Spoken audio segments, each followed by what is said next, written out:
मध्य प्रदेश कांग्रेस के पिछड़ा वर्ग प्रदेश अध्यक्ष राजमणि पटेल के द्वारा कुर्मी समाज के लोगों से मुलाकात की गई। इंदौर के रेसिडेंसी कोठी में हुए इस आयोजन में बढ़ती गर्मी के मौसम में पक्षियों के लिए जल व्यवस्था के लिए चौकोर घरों में रखने की प्रदेश अध्यक्ष ने अपील की।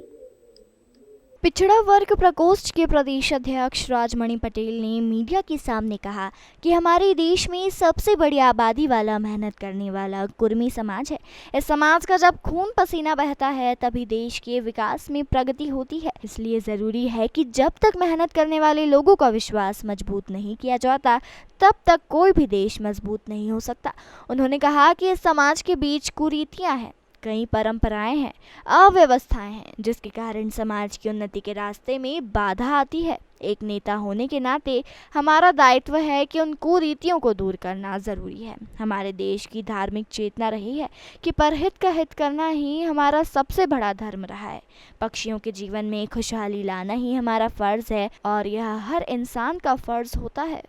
हम कुर्मी समाज पिछड़ा वर्ग के नागरिक यह संकल्प व्यक्त करते हैं सामाजिक कुरीतियों को समाप्त कर बच्चों की शिक्षा को आगे बढ़ाकर समाज के तरक्की में योगदान देंगे, भागीदारी करेंगे।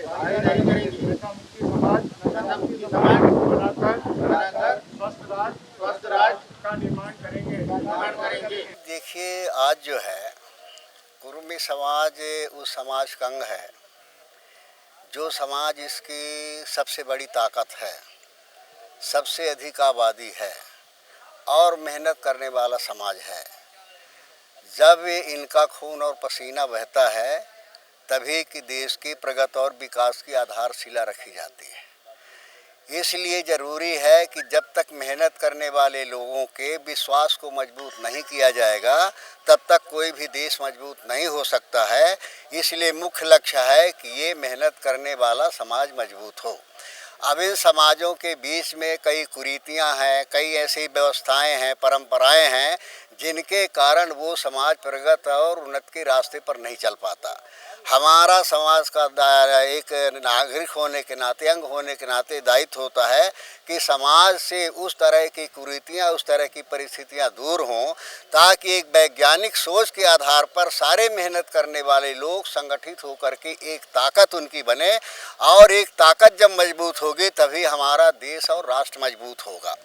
और ये जो भावना है पक्षियों वाली, तो इससे जुड़ी हमारी करुणा से जो हमारी परंपरा, हमारी धार्मिक चेतना रही है हमारे देश की कि परहित सरिस धर्म नहीं भाई, तो परहित का माने हित करना ही हमारा सबसे बड़ा धर्म रहा है।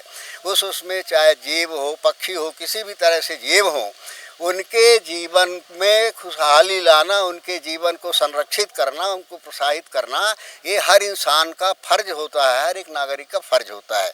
वो हमारा जो फर्ज है पक्षियों के प्रति, जीव के प्रति, समाज के प्रति, जीव के प्रति, देश के प्रति, उस दायित्व का बोध कराना हम सबका फर्ज होता है। अगर वो बोध होगा तभी हम सब मिल करके एक समृद्ध राष्ट्र का निर्माण कर सकते हैं जहां वास्तव में भाईचारे की भावना हो, करुणा की भावना हो, परोपकार की भावना हो, देश समर्पण की भावना हो, तभी हम आगे बढ़ सकते हैं। इसी दिशा में ये कार्यक्रम भी वाले हैं।